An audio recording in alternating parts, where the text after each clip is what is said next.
Now, the things that I disliked about WWE 13 were, remember how I said that there were returns of a lot of new moves?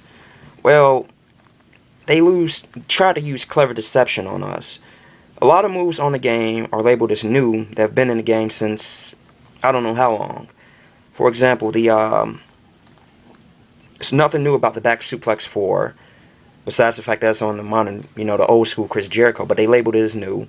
And they labeled the Northern Light Suplex 2 as new, which is pretty fishy. And a few moves on the game are labeled as new, and all they are new animations. Now, technically they are new, but it's just like moves like the zigzag and the broski boot didn't get new animations. They could use them, but they didn't get them.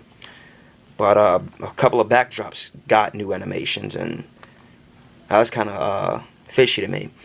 Second thing I disliked is that the Nexus theme is actually David Otunga's theme. That was weird.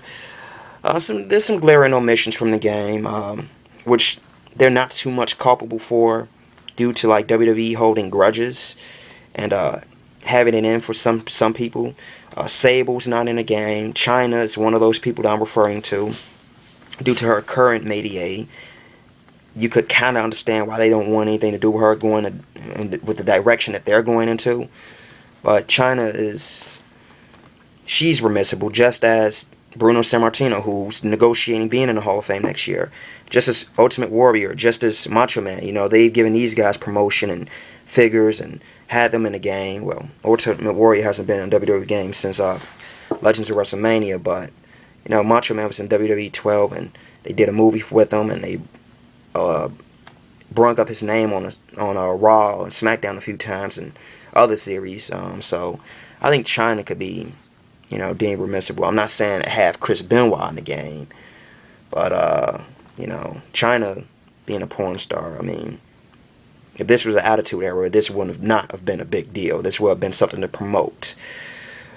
Being that you had Val Venus and you had Pamela Anderson escort, I think, Diesel to an event. This may have been before the sex tape, but still, if this were the Attitude Era, they would have had promoted the fact that China was a porn star. So, all the people missing from the game, like Draws and the Oddities and Headbangers and Test, I don't see what's the issue with Test.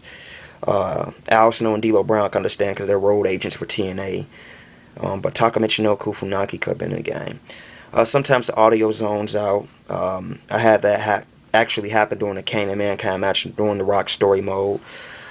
Some themes are exclusive to Attitude Era mode, like Mankind's Schizophrenic Remix and the Rock's If You Smell theme and Stone Cold's I Won't Do What You Tell Me theme.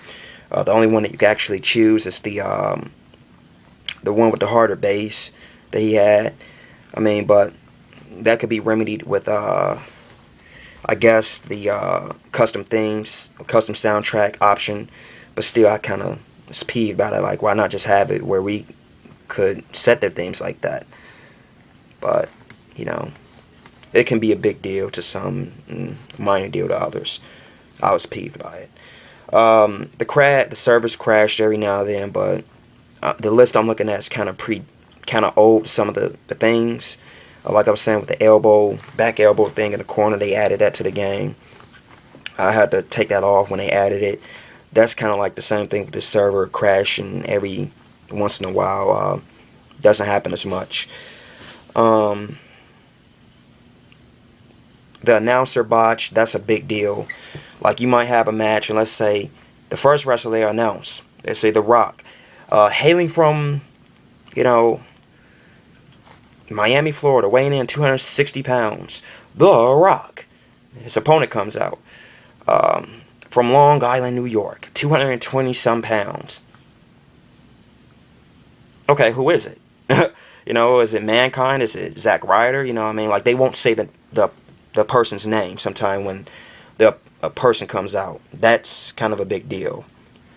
There's still clipping issues, like people's hair is going through their larynx and sternum and shit like that. That's still in the game. And they actually addressed this when they brought out the DLC with Tenzai, Drew McIntyre, Natalia, etc. when you download the DLC, it defaults your rosters, it defaults your titles, it defaults your movesets, it defaults your entrances, defaults everything. And hopefully a patch could be done where we won't have to go through a list of steps to prevent that, where it could just be as is. Your roster and everything is the same way it was before you downloaded the DLC. So that's an issue too. And remember how I was saying about body models being improved and my likes? Well, somebody really likes Triple H at THQ, because young Triple H in 1999 and Hunter Hearst Helmsley was not that ripped, not that chiseled, and not that sculpted in that age. He didn't have that much muscle. His shape was sort of similar. He always had like that kind of shape with the like sad breast or whatever, but he wasn't that chiseled.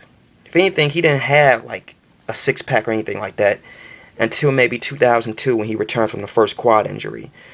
So yeah, some models are off. I mean, it's a pretty much rhetoric here.